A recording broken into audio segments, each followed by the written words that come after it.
Excellencies, distinguished guests, dear friends. As world leaders and policymakers, we need to keep asking ourselves one fundamental question. How significant is our contribution to slowing down climate change? Coming from one of the smaller nations and an island state, we have recognized that implementing change, however small or minute our contribution, is crucial for succeeding in the goal of addressing climate change.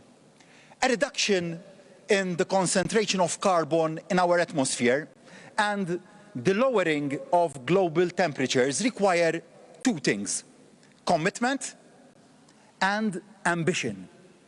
Our presence at COP year after year is a manifestation of our commitment to the Paris Principles, as well as our resolve to keeping the 1.5-degree target alive. Now, we must move beyond. Statements of goodwill are indeed important. However, it is concrete action that will deliver results. Our actions or inaction is what will define our relationship with the planet. At this moment, this relationship is fragile.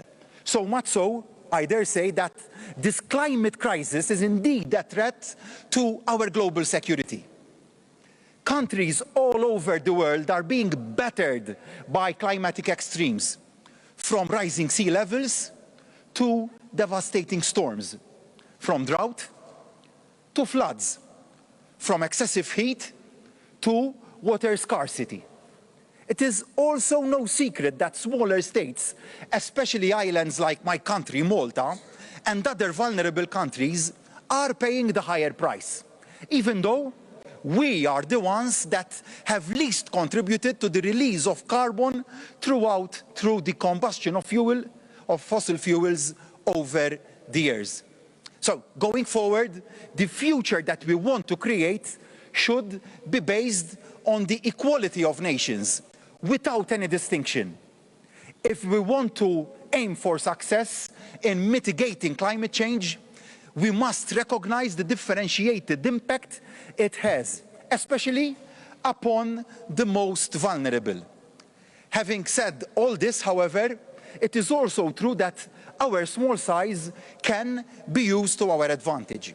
For us, this is an existential threat, and our industry has to be innovative in the way it prepares itself for the years ahead. We do not have the scale, nor perhaps the capacity to develop new technologies to make a difference globally. However, we are probably the best placed to serve as a testbed for them. As part of the ambitious GHG emission reduction programme, being the EU's Fit for 55 package, Malta, my country, is willing to do its part. We are confident that the actions which we are implementing as part of our low-carbon development strategy will indeed lead us to climate neutrality by 2050. Resolve, climate discipline, and sound fiscal and monetary policies, coupled with investments in digitalization, robust energy policies, electrification, and renewables will get us where we need to be.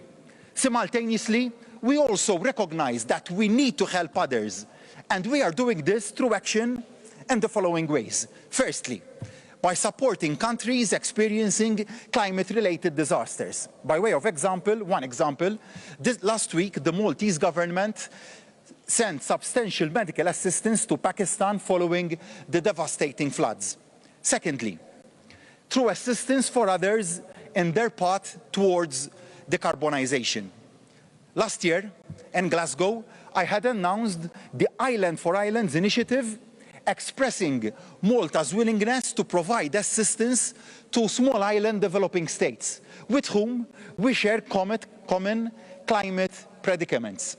Through this initiative, utilizing our experience in water management, we are providing technical assistance to islands like us for enhanced resource use, greater return on investments, and more resilience to climate-induced scarcities. This year, my government has also focused on a structured dialogue with the relevant stakeholders, with the private sector, and this has generated a crucial momentum to drive the green and just transition. And our efforts will indeed continue. Discussing our experiences, the lessons learned, and the options for a decarbonized economy are central to this initiative. And we wish to share indeed further with small island developing states. To enhance capacity building, we shall be providing scholarships to students coming from other islands to undertake climate-related studies at the University of Malta. Moreover, I am proud to announce that, as we already did last year, Malta will be doubling its contribution to the International Climate Fund. Through contributions to this fund, further work will be actioned around the world. Finally, I would like to underline a point about our ocean and cryosphere. Sea level rises caused by climate change should not affect any rights which islands and coastal regions currently have over their land and maritime jurisdiction.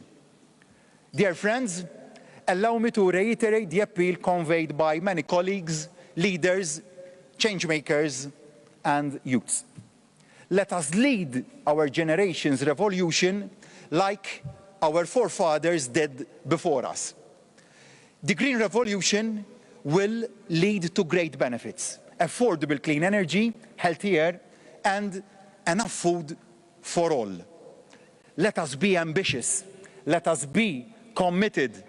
Let us do this for our people. Let us deliver for our future.